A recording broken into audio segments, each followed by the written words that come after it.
Hello and welcome to The Measure of Whisky, where we discuss all things Scotch whisky.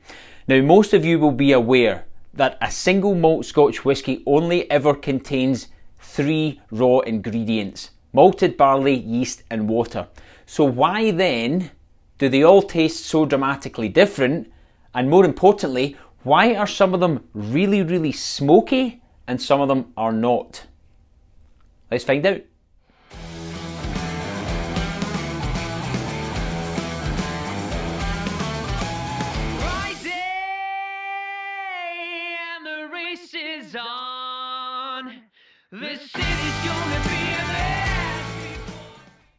Alright, 3 raw ingredients go into single malt Scotch whisky: malted barley, yeast and water.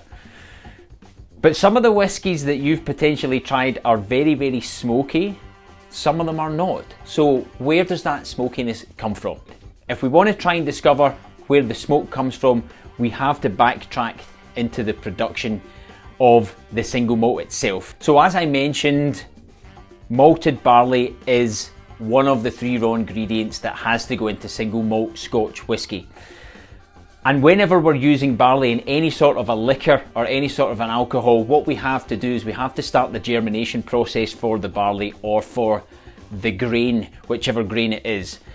And to do that, we soak the barley over a period of 3 or 4 days, and then we leave it in warm, damp conditions. Essentially what you're trying to do there is trick the barley into thinking that it's springtime and it's time to start growing. And that's what happens. So the scientific element of that are that the starches and enzymes transform into sugar, which will eventually turn into the alcohol used in the spirit. If the distiller was to continue to allow the germination process to keep going, then what would happen is that the barley would continue to sprout, it would continue to grow, and it would be no use whatsoever for making any type of spirit. So what has to happen is we have to remove the moisture from the barley by drying it out. Right, so how do we dry the barley? We put it in a kiln. And traditionally, those kilns were fueled by peat. And peat is basically decomposing plant matter that's generated itself over thousands of years. And it was traditionally used in Scotland and still is to this day because it's so readily available. There are acres worth of peat bogs around Scotland which provide a fantastic fuel source for the kilns, and the peat kind of burns very similarly to coal, so it's an excellent heat source to dry off the barley. Now, what the peat does when you burn it is it gives off a very distinct smell, also known as the peat reek. Now, reek just basically means smell, and the more modern day term reek typically refers to something that doesn't smell very good, but traditionally reek just meant how something smells. So the peat reek is what comes off of the peat as it's drying the barley, and as it goes through the barley's absorbing that peat reek, it's absorbing that smell.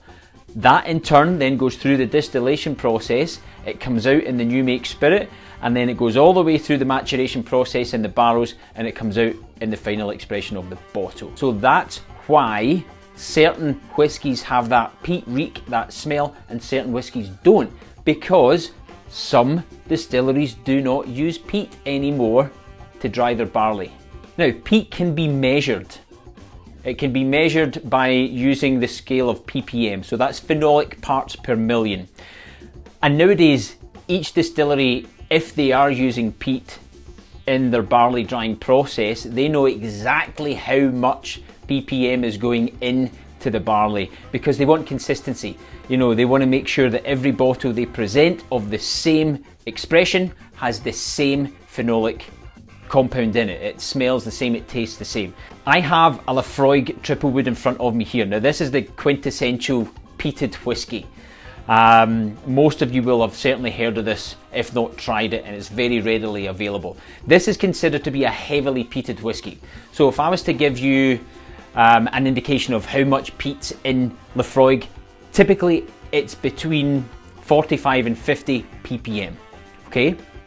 And if I was to look at the lighter end of the peating, something like a Bowmore, that's round about 20 to 25 ppm per bottle. There are certain distilleries who are really pushing the boundary on phenolic parts per million, on their peat reek. One of which is Ardbeg. Ardbeg, again, it's an Islay whiskey, traditionally very smoky. So Ardbeg released an expression called Supernova, which has 100 ppm, and if you compare that to a heavily peated 50 ppm, that's double. Actually, they released another expression called Hypernova, which is 170 ppm. So you can imagine just how much phenolic content is in that whiskey. But Bruich Laddie thought to themselves, really? 170 ppm? Nothing, that's garbage. Bruich Laddie have an expression called Octomore. Basically, they're really pushing the boundaries of how much phenolic parts per million they can get into their whiskey.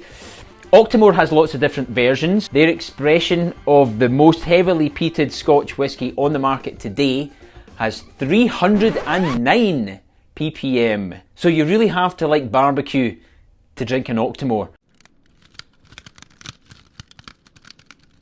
One thing to remember is, of course, ppm is a great measurement to use on the peat scale of how peated the whiskey is, but the distillation process of each individual distillery has much more of an impact on how much peat you smell and taste in the bottle.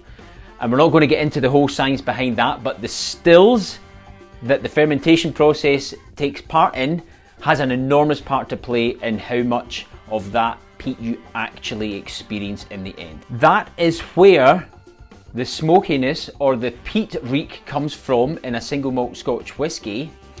On a personal note here, I was never a big fan of peated whiskies until about a year ago, where I started experimenting, and yeah, I actually quite like them now, and I'm really excited to dive into the world of peat, because once you get beyond that medicinal, smoky, real kind of hospital floor smell and taste like a Lafroig, you really start to appreciate the other elements that are included in this. This has an incredible sweetness once you get beyond the smokiness, and that's because it's matured also in a sherry cask, which is bringing in those real, deep, dark fruitcake type aromas and taste to it, which is magnificent. So don't be put off by the peat if you don't like it. Give it a go, keep trying it, and I promise eventually you will enjoy it. Slainte.